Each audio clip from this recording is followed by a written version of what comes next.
C'est bon? Allez.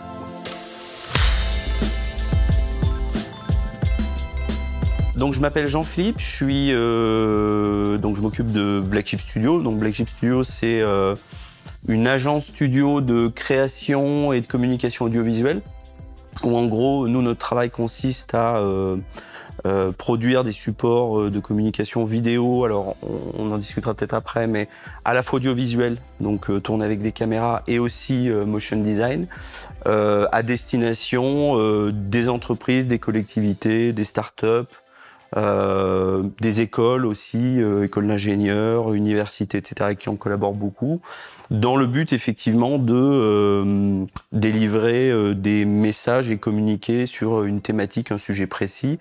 Ça peut avoir plusieurs fonctions, ça peut être de la promotion, ça peut être de la formation, on fait beaucoup de formation aussi en interne. Pas formation sur les outils audiovisuels, hein, vraiment de la formation au sein des entreprises pour leurs collaborateurs. Ça peut être de la vulgarisation, de la sensibilisation. Ça peut avoir tout un tas de... Ces supports peuvent avoir tout un tas de fonctions et d'objectifs en fonction des typologies de projets et des clients qui viennent vers nous.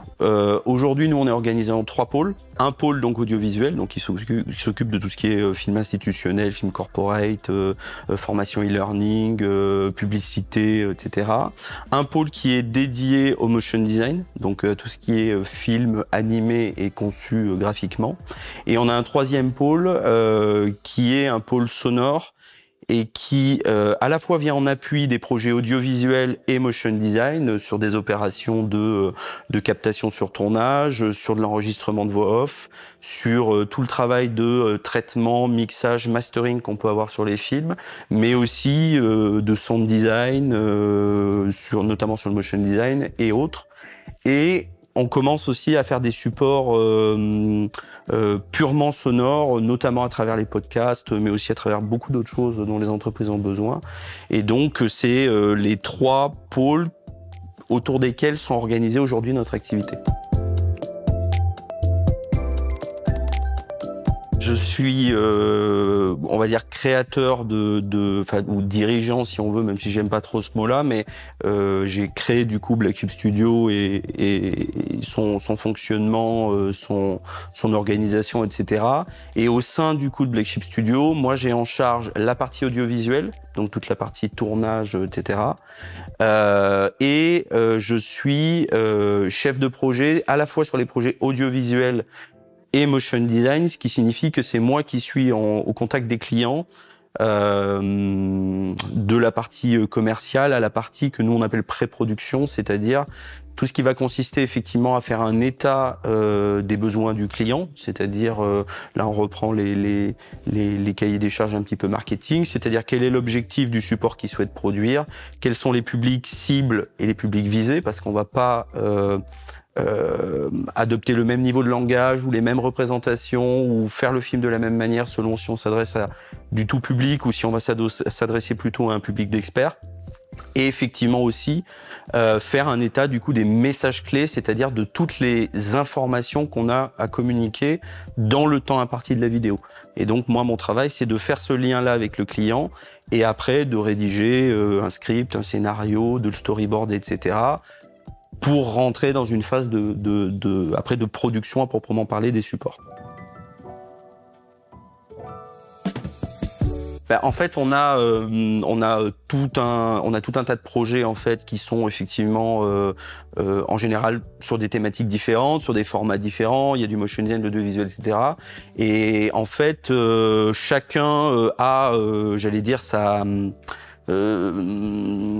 rôle au sein de ces projets-là. Moi, donc comme je disais, je suis plutôt en amont, c'est-à-dire que moi, le but, c'est de venir fournir le cahier des charges de ce qu'on va faire à proprement parler en production. Et après, les journées, en fait, elles sont organisées en fonction des projets qu'on a. D'ailleurs, même au sein de la même journée, ça peut être à la fois de l'écriture, ça peut être un rendez-vous client, ça peut être du montage, ça peut être de la validation et des corrections que je fais après avec mon motion designer ou que je fais moi sur mon montage. Donc c'est une alternance en fait, et c'est ça qui est intéressant dans nos métiers, c'est que c'est une alternance perpétuelle en fait de tâches et de travail qui est assez différent. C'est-à-dire que il est assez rare, alors sauf quand on a vraiment des gros projets qui nous mobilisent plusieurs jours voire plusieurs semaines, il est très rare que ça soit une journée entière de montage par exemple. Il est rare aussi que ça soit une journée entière d'écriture. Ça peut arriver, mais en général, c'est une alternance. C'est-à-dire que nous, on parallélise tous nos projets. Et en fait, dès qu'il faut avancer sur une étape ou une autre d'un projet, ben, en fait, c'est ce qu'on va traiter en premier. On va, par exemple, comme on sait qu'en plus, nous, on a des validations avec les clients à chaque étape de la gestion de projet, ben, on va faire en sorte effectivement de prioriser ce qui a besoin effectivement, ce qui va nécessiter un temps derrière pour que les clients valident, etc. Donc on va faire par exemple tout de suite les scénarios, etc. On va les fournir à validation et pendant que ça sera validé, on va être sur des opérations plutôt de post-production ou autre quoi. Et l'idée étant qu'on ait pas de temps mort entre les projets sur les étapes du coup au sein de la gestion de projet. Ça va dépendre des périodes de l'année. En général, nous, les périodes qui sont En fait, on a deux périodes. On a une période qui est plus calme, qui est souvent le début d'année, c'est-à-dire de janvier à peu près 15 février. C'est un petit peu plus calme, même si on peut avoir des projets qui sont en train de se finaliser, qui datent de l'année d'avant, qui peuvent dater de octobre, novembre, décembre, parce qu'on peut avoir des projets qui s'étalent un petit peu dans le temps, soit pour des questions de validation, soit pour des questions de taille de projet. Et après, nous, les périodes d'activité importantes, c'est beaucoup le printemps jusqu'à, on va dire, le milieu de l'été, jusqu'à début juillet. Et après, souvent, la rentrée, septembre, octobre, novembre, sont des périodes qui sont assez chargées. Et en termes de projets, donc ça dépend des périodes dans l'année, combien de projets on gère en même temps, mais il nous est arrivé de gérer jusqu'à 5-6 projets en même temps. Et comme du coup nos projets sont avec des temps effectivement de validation, etc., puisque ils dépendent aussi de nos clients, puisque nous nos projets ils se déroulent toujours en étroite collaboration avec les clients, dans le sens où nous on leur impose pas une vision du projet à laquelle ils doivent entre guillemets se soumettre. Donc c'est un échange qui est constant avec les clients, ce qui fait que on peut gérer plusieurs projets simultanément, parce que pendant qu'on va avancer sur l'un, un autre sera en cours de validation par un chargé de communication, un directeur marketing, voire une équipe de projet. Et donc, c'est ce qui permet effectivement qu'on puisse comme ça paralléliser, avoir plusieurs projets qui se font en même temps. Et c'est possible aussi avec le fait que moi, je suis pas tout seul à gérer ces projets-là, qu'on est trois. Donc, par exemple, pendant qu'un projet va être, par exemple, en cours d'animation ou en cours de conception graphique, un autre projet sera en train d'être finalisé au niveau du travail sur le son, etc. Donc, ça permet effectivement d'avoir plusieurs projets effectivement qui se déroulent en même temps et de ne pas attendre la fin d'un projet pour en démarrer un autre. Pour moi, c'est un peu comme la cuisine d'un restaurant, c'est-à-dire que vous avez la personne qui fait les sauces, la personne qui va faire n'importe quoi, les viandes ou les légumes, etc. Donc, même si on a plusieurs plats qui sont commandés, chacun effectivement travaille sur un aspect qui va être différent du projet, et c'est ce qui permet que pendant que l'un fait quelque chose, l'autre peut entamer éventuellement une première étape ou une autre étape d'avancement d'un projet.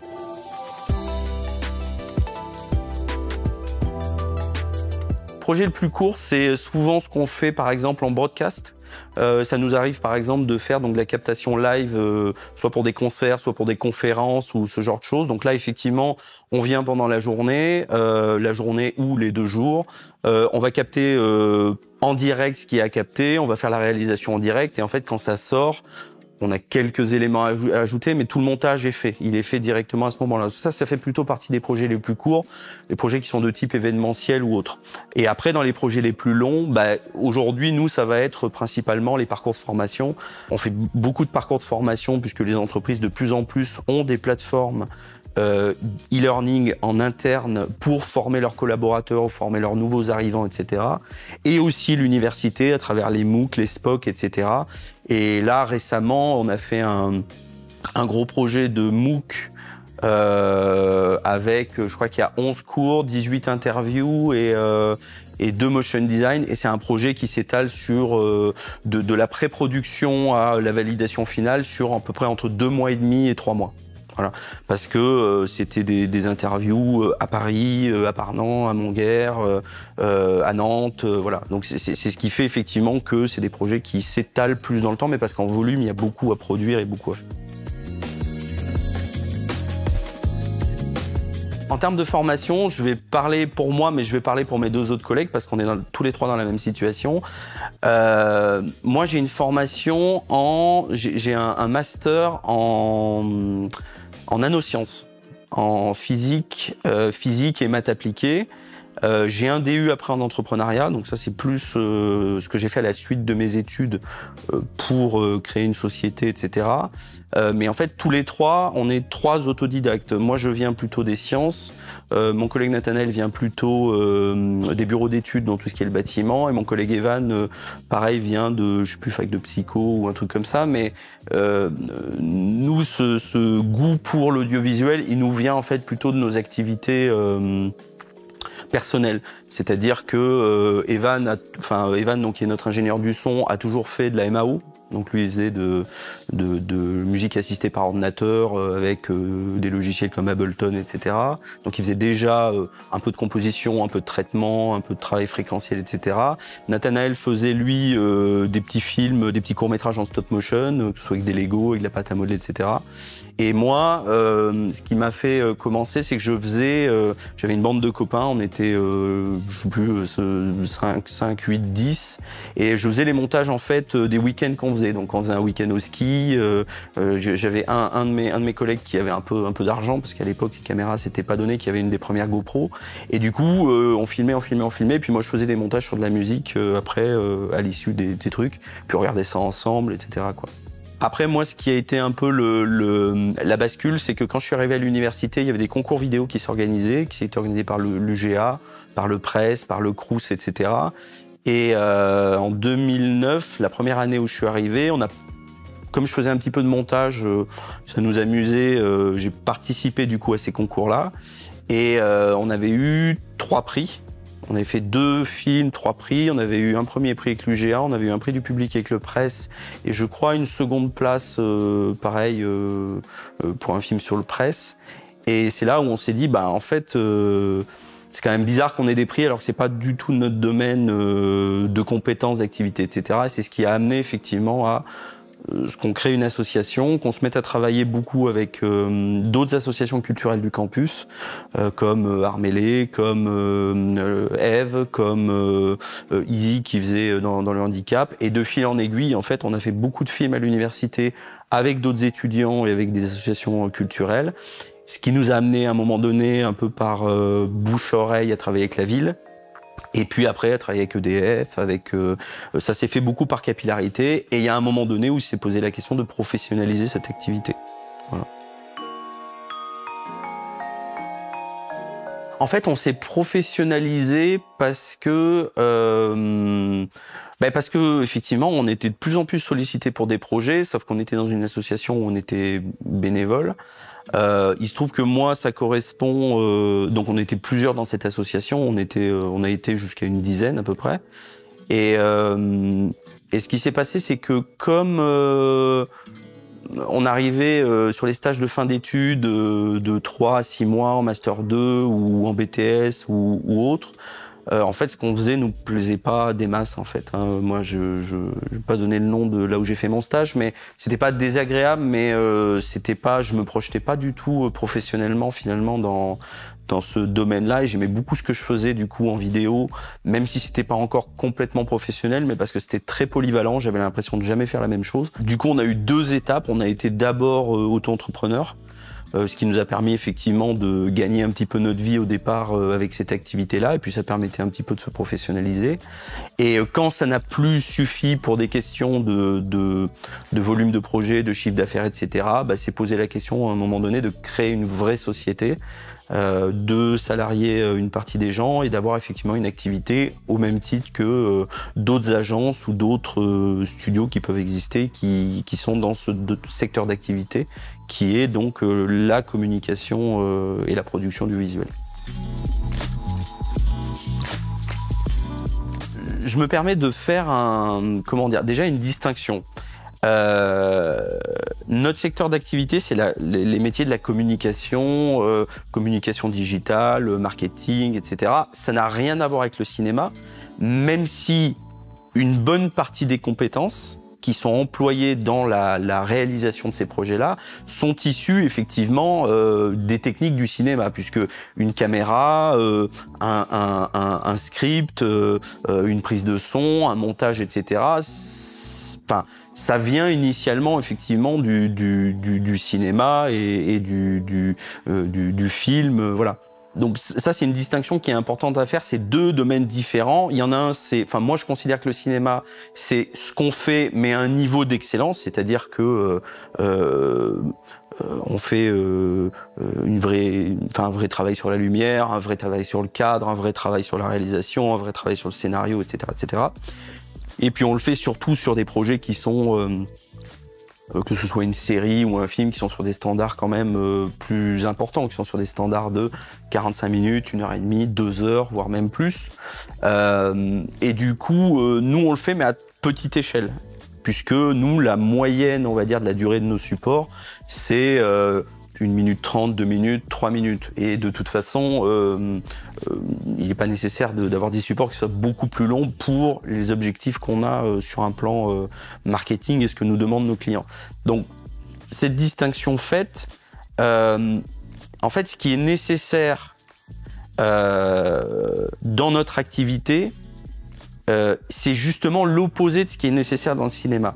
Dans le cinéma, vous avez une division du travail, une vraie division du travail, c'est-à-dire que vous avez une personne qui va s'occuper, un chef opérateur qui va s'occuper essentiellement du cadre.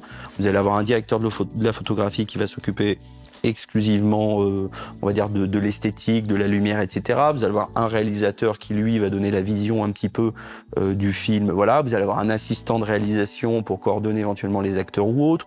Vous allez avoir un producteur. Enfin, voilà. Nous, il faut qu'on fasse la même chose que ça, mais il faut qu'on soit polyvalent.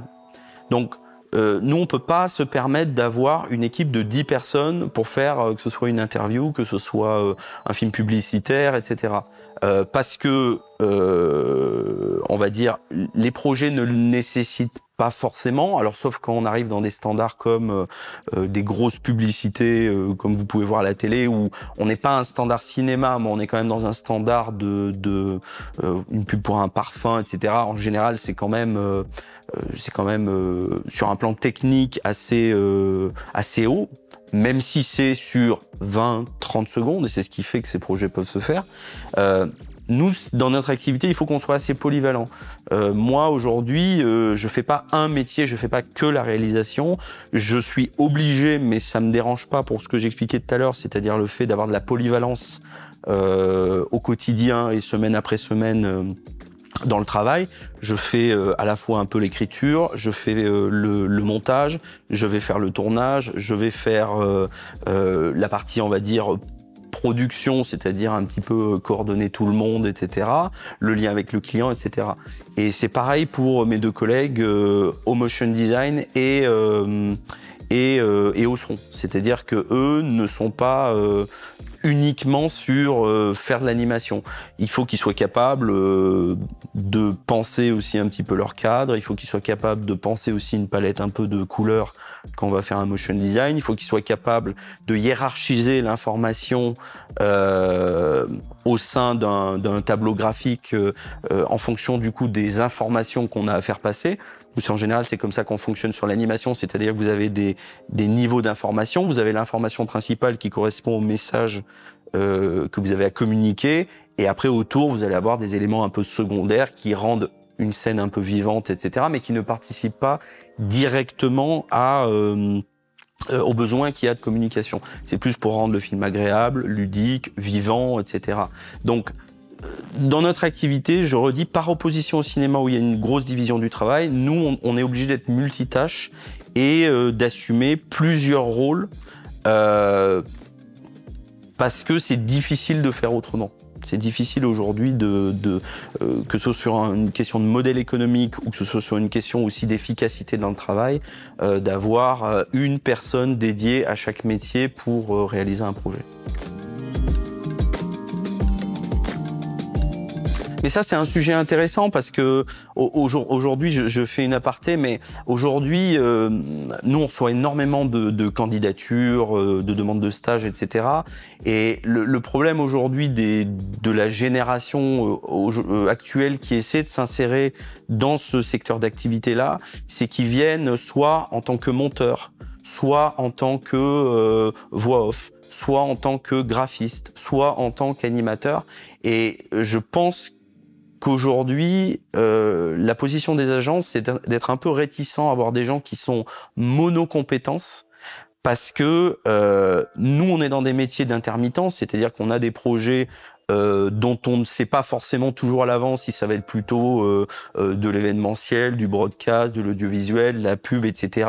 Et du coup, cette intermittence et cette alternance de projets qui peuvent avoir des typologies différentes font que on a besoin d'avoir des gens qui soient capables, qui ont une compétence principale, mais qui, s'ils ne peuvent pas l'occuper parce qu'il n'y a pas un projet qui explicitement nécessitent leurs compétences, doivent être capables effectivement d'occuper leur temps à avancer aussi sur des projets avec d'autres compétences. Donc aujourd'hui, pour moi, un monteur, il doit être capable de cadrer.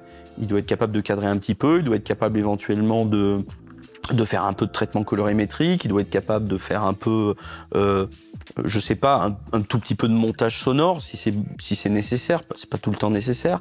Et c'est pareil pour tous ces métiers-là. On peut plus, je pense qu'on n'est plus à une époque où on peut être monocompétence. On peut l'être au cinéma quand on fait une école de cinéma, où je redis, il y a une division du travail et on demande pas au réalisateur de faire le montage ou de faire la direction de photographie, machin, même si ça existe.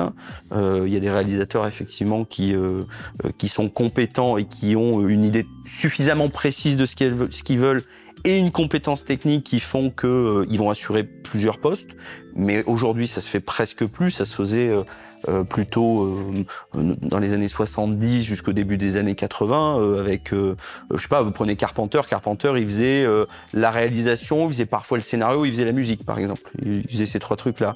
Aujourd'hui, quelqu'un comme James Cameron, il fait le scénario, il fait la réalisation, et je pense que même s'il a des équipes techniques pour toute la partie effets spéciaux, etc., je pense qu'il a une idée très précise de ce qu'il veut en termes de direction de photo. Alors, il travaille avec quelqu'un qui va aussi traduire, mais c'est quand même des gens qui sont impliqués à un point où ils sont un petit peu aussi multitâches et multicompétences sur les aspects techniques. Et aujourd'hui, je pense que c'est la problématique, elle est là-dessus. Et la question après de l'expérience où on en parlait un petit peu ce matin, c'est que moi j'ai tendance à trouver que les étudiants qui sortent des écoles, on va dire, de communication ou de multimédia, etc., sont formés sur plein de choses, mais pas de manière approfondie. Et je pense que nous, en tant que potentiel employeur, on aimerait avoir des gens qui ont quand même bien creusé un domaine et qui éventuellement ont aussi un petit peu une vision d'ensemble sur ce qu'il y a autour, mais qui, au moins sur leurs compétences principales, ça soit assez approfondi.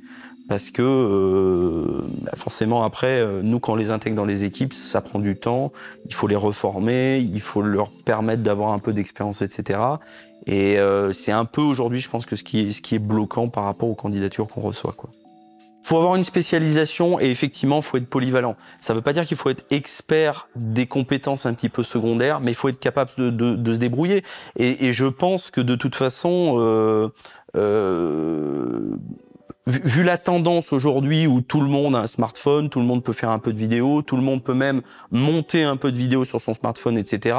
Je pense qu'on va y aller. On va aller vers, à mon avis, une démocratisation de ces compétences-là. D'ailleurs, aujourd'hui, il y a énormément de youtubeurs, streamers, etc., machin, qui ne viennent absolument pas de l'audiovisuel, mais qui, parce que, et c'est aussi comme ça que nous, on existe depuis les années 2010, c'est parce que les outils se sont quand même énormément démocratisés. Aujourd'hui, vous pouvez avoir un boîtier ou une caméra qui vous permet de faire quelque chose quand même qui est très qualitatif pour des prix qui ne sont pas les prix du monde professionnel, du cinéma, etc. Ce qu'on a appelé les DSLR, nous, dans les années 2010, ça permettait, avec un boîtier qui était un petit peu hybride, de faire de la vidéo quand même dans une très bonne qualité, pour des prix, aujourd'hui, on va dire, le panier moyen, c'est 2-3 000 euros. Il faut penser que dans le cinéma, je pense qu'au minimum, une Alexa, une Venice, une Red, etc., c'est au moins, je pense, je vais pas dire de bêtises, ça fait longtemps que j'ai pas regardé, mais c'est au moins 15-20 000 euros, et je sais même pas si elles sont accessoirisées pour ce prix-là. C'est-à-dire que vous avez le boîtier, vous avez un peu la base, mais si vous voulez les accessoiriser, etc., les riguer, machin, je pense qu'on est plus près des 30, 40, 50 000 euros. Ce qui reste quand même bien moins cher que les 35 mm des années 70 où c'était 120 000 $, quoi. Donc c'est aussi la démocratisation et l'arrivée du numérique, démocratisation à la fois des boîtiers, donc les GoPro aussi, on en parlait tout à l'heure, la démocratisation des outils aussi informatiques, c'est-à-dire qu'aujourd'hui, vous trouvez des logiciels de montage gratuits, libres, etc. Ça tourne, après plus ou moins, mais à peu près sur n'importe quelle machine, pour avoir des logiciels très simples qui fonctionnent, etc.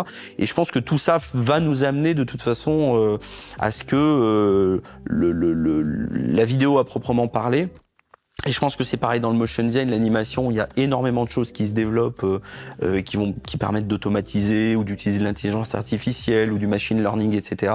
Et c'est des outils qui, à mon avis, vont de plus en plus être accessibles au plus grand monde. Après, l'expérience qu'il faudra avoir derrière et le fait de s'indexer aussi sur une exigence client et une attente qui n'est pas une attente technique, mais qui est une attente en général, on va dire commercial, c'est-à-dire que le but d'une entreprise, c'est pas de faire de la vidéo pour faire un truc joli.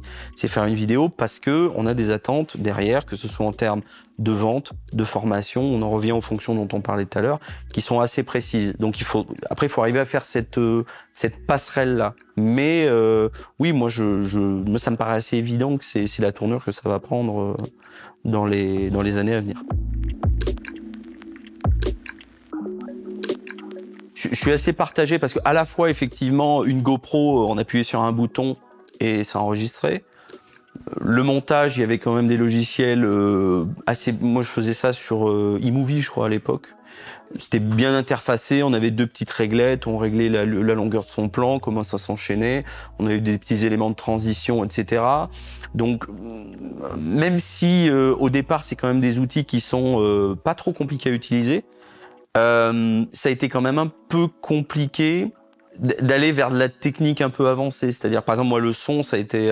c'est pas que ça a été ultra compliqué, mais il faut quand même savoir comment on règle un micro, comment fonctionne un rapport signal-bruit, comment dans certains environnements on va pouvoir, parce que ça va résonner ou parce que on peut avoir des bruits perturbateurs, je sais pas, du trafic, un bruit de frigo, un bruit de, je sais pas, de climatisation, etc. C'est pas tellement le cas général qui est compliqué, c'est plutôt tous les cas particuliers.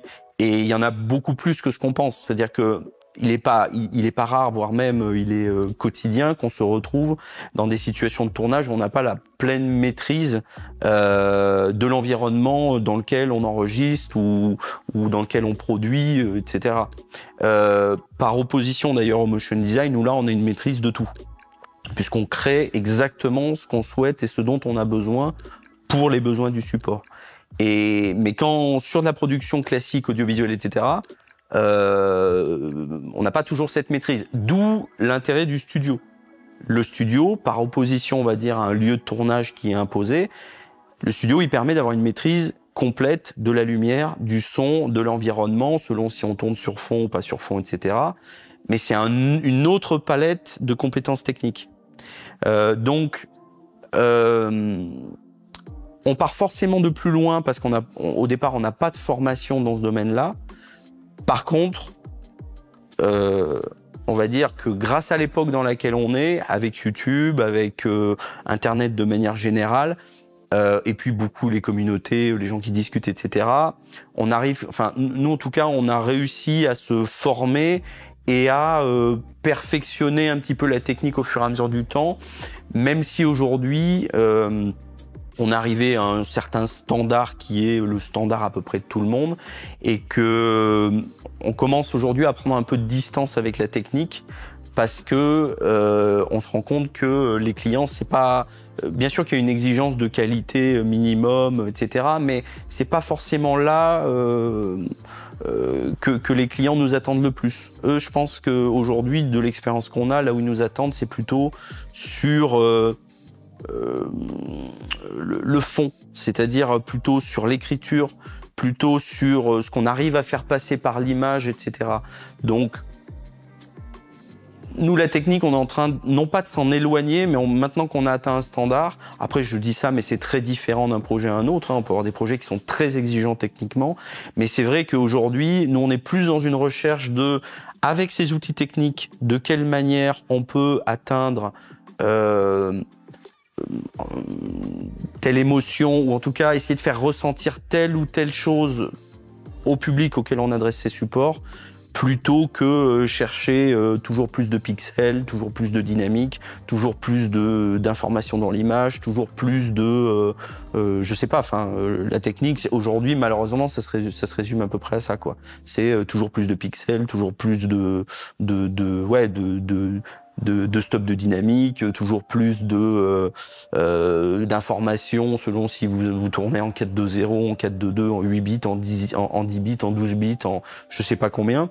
Voilà, nous, de la technique, on a ce dont on a besoin. On peut faire un peu de travelling, on peut faire un peu de plan hauteur avec la grue, on a des stabilisateurs, on a plusieurs caméras pour faire éventuellement faire du multicam, etc. Mais voilà, enfin, techniquement, nous, on est arrivé à un certain point, et aujourd'hui, de toute façon, ça stagne un peu, hein. On n'a pas, les caméras sont à peu près, c'est ce que j'expliquais tout à l'heure, c'est-à-dire qu'on va pas aller vers du 16K, 32K, 64K, ça a pas beaucoup de sens.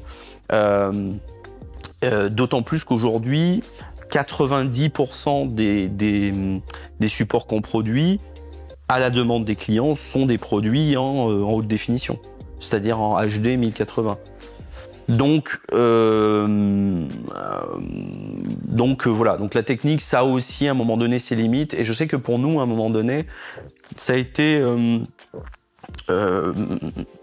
presque quelque chose de bloquant, parce que on mettait un standard trop qu'on n'arrivait pas forcément toujours à atteindre, parce que moi, quand je filme, là, par exemple, il y a 15 jours à Annecy, je filme dans un ESAT, la lumière, elle est comme elle est, quoi. L'environnement, il est comme il est. Je peux pas passer une journée à déménager, à réaménager le lieu qui fait 300 ou 400 mètres carrés, parce que ma vision de la composition de l'image, de la réal, etc., c'est celle-ci.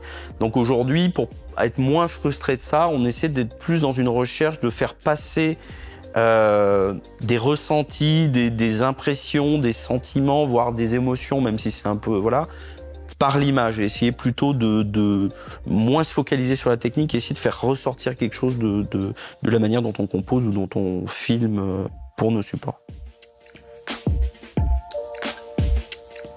La question de la satisfaction client, en fait, c'est difficile c'est pas que c'est difficile d'en parler, mais en fait, quoi que je dise, c'est ma parole contre, voilà.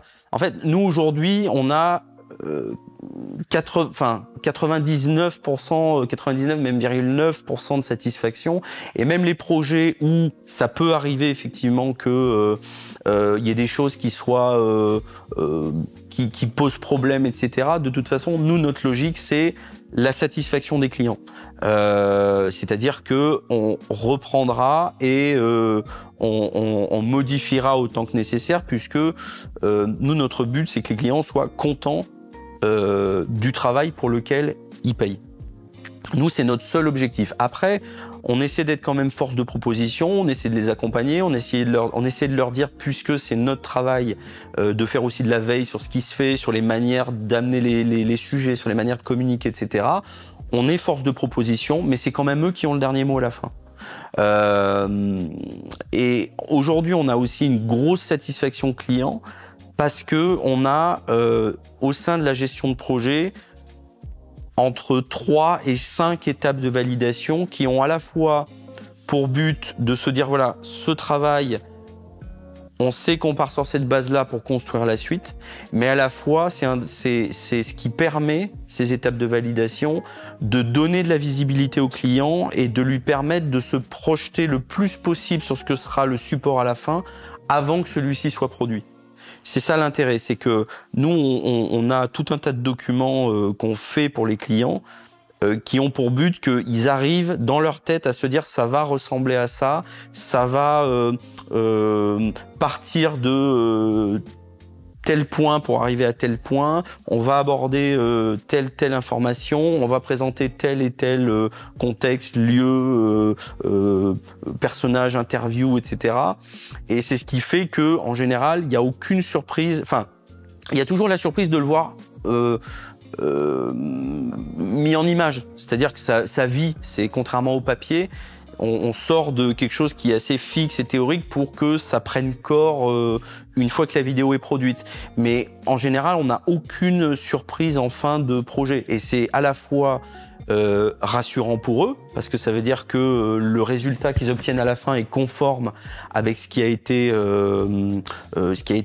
préparé au départ. Et pour nous, c'est sécurisant aussi parce qu'on se dit qu'on va pas se retrouver en fin de projet avec tout à changer, tout à modifier, etc.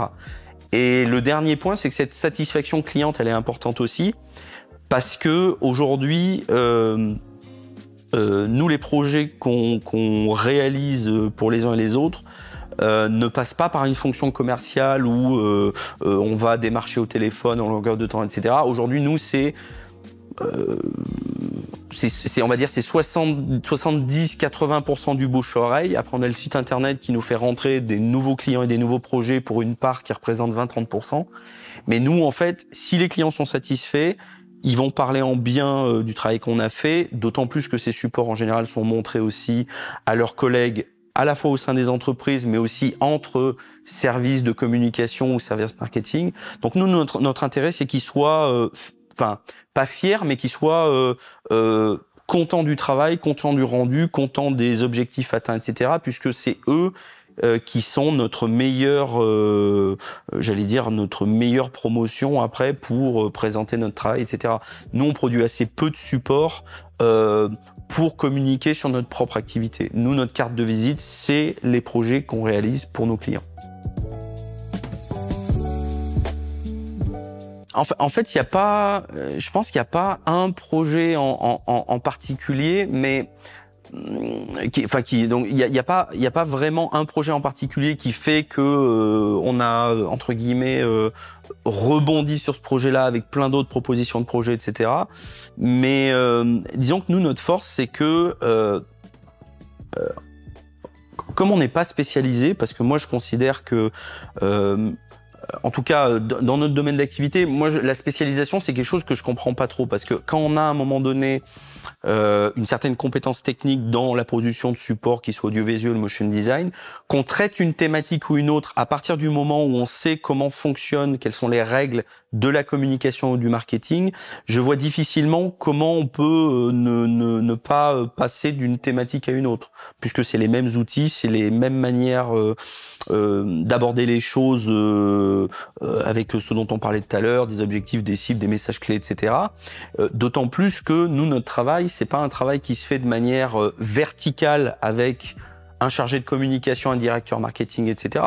C'est plutôt des relations de collaboration et de travail horizontal. Ce qui veut dire que quand on vient vers nous, le client, il connaît son marché, il sait effectivement quel est le langage qu'il faut employer, il sait à quoi vont être sensibles effectivement le public auprès duquel il cherche à communiquer, etc., etc. Donc nous, on n'a pas cette nécessité à un moment donné d'être uniquement dans un domaine, de de lire des coupures de presse, des articles, des reportages, des trucs, etc. pour connaître à la place du client effectivement quelles sont les attentes, etc. sur des questions de communication, puisque ça c'est un travail qui est fait pendant nos temps de brief avec les clients. Et du coup, on n'a pas cette nécessité d'être spécialisé. Donc aujourd'hui, nous, on traite des thématiques très très variées. Ça peut être du paysagisme, ça peut être de la recherche avec le CEA, ça peut être des produits, je sais pas, dans le bâtiment. Ça peut être, enfin, c'est assez varié. Et du coup, pour répondre à votre question, nous, notre force, c'est plutôt d'avoir traité une multitude de thématiques, une multitude de sujets à travers des motion design ou à travers des films plus audiovisuels. Et aujourd'hui, en fait, on vient plus nous voir parce qu'on a déjà traité ces thématiques-là, plutôt que pour autre chose. Là, moi, avant-hier, on m'a contacté parce que il y a une agence qui veut faire un film pour un client sur la question de l'autoconsommation. Et en fait, elle vient vers nous parce que le seul film qu'elle a trouvé sur le sujet en motion design, c'est un film qu'on avait fait pour l'université sur la question de l'autoconsommation collective, voilà. Donc nous, aujourd'hui, c'est plus les sujets traités. Et après, effectivement, je pense qu'il y a aussi un certain niveau d'exigence technique. C'est-à-dire que quand ils voient le film, ils se disent, bon, ça ressemble à quelque chose, voilà. Mais c'est plus ça qui fait qu'on a rebondi sur plein de projets, qu'on a plein de clients qui sont venus à nous. C'est plus par le fait de multiplier, effectivement, quelque part les thématiques des secteurs d'activité liés à nos clients, que véritablement parce qu'on a fait un film instit, un film corpo. Ah bah vous avez fait un film corpo, donc nous on veut un film corpo, mais sur un autre sujet. Aujourd'hui, les thématiques, c'est assez rassurant pour les clients de se dire bah, c'est un sujet qu'ils connaissent, ou du moins qu'ils ont déjà traité partiellement, et sur lesquels on est susceptible effectivement de les faire travailler parce que on a déjà un résultat, voilà, on voit un petit peu comment ils sont susceptibles de le traiter, etc. Et c'est ça. Et donc la multiplication des thématiques et des sujets à travers les supports qui fait qu'aujourd'hui, effectivement, on est assez sollicité, voilà, on est assez sollicité par nos clients. Alors l'évolution de l'agence, en fait, elle s'est posée cette année, un petit peu cette question-là, parce que en fait, nous, il y a eu plusieurs étapes, j'en ai parlé. Il y a eu une période associative, il y a eu une période d'auto-entrepreneuriat, donc plutôt freelance. Et il y a eu une période donc société avec un dirigeant, des salariés, etc. Nous, l'objectif qu'on cherchait à atteindre au départ, c'était avoir une activité qui soit stable et pérenne dans le temps. C'est-à-dire que moi, mon attente, en sachant que je ne viens pas de ce domaine-là sur un plan ni universitaire, ni scolaire, c'était déjà de me dire, est-ce que je peux me professionnaliser? Est-ce que je peux et atteindre une certaine stabilité dans la fréquence des projets? Ça passe bien évidemment par une stabilité du chiffre d'affaires, puisque c'est quand même la base de ce qui permet de développer des choses, de recruter, etc. Donc ça a été atteint, on va dire, ça a été atteint en 2020. Alors après, il y a eu le Covid qui a un petit peu, pas complètement rebattu les cartes, mais qui en tout cas qui a changé un petit peu certaines approches, etc. Mais qui nous a pas tant impacté que ça parce qu'on était déjà capable de travailler à distance, on était déjà capable de travailler sur enfin, donc, en tout cas digitaliser un certain nombre de sujets, puisque c'est la question qui s'est posée, c'est on peut plus faire d'événements, on peut plus faire de salons, voire même on ne peut plus recevoir des gens dans une salle de cours pour les former, etc. Comment on fait dans un contexte Covid où en gros on peut plus recevoir du public, etc. pour continuer à faire ce travail-là, mais de manière digitale. Et là-dessus, nous, on a été énormément... Les 2 plus grosses années, alors même si cette année, c'est quand même aussi une grosse année, les années où nous, vraiment, ça a explosé, c'est la période Covid, parce qu'on était déjà prêt à ça. Que ce soit en termes de gestion de projet, que ce soit en termes d'outils collaboratifs, que ce soit en termes... de travail à distance, etc. Nous, on a vu presque pas de clients physiquement pendant cette période-là. Ça a été beaucoup sur des Teams, sur des Zooms, etc. Même pour des tournages. C'est-à-dire que tout se préparait en distanciel.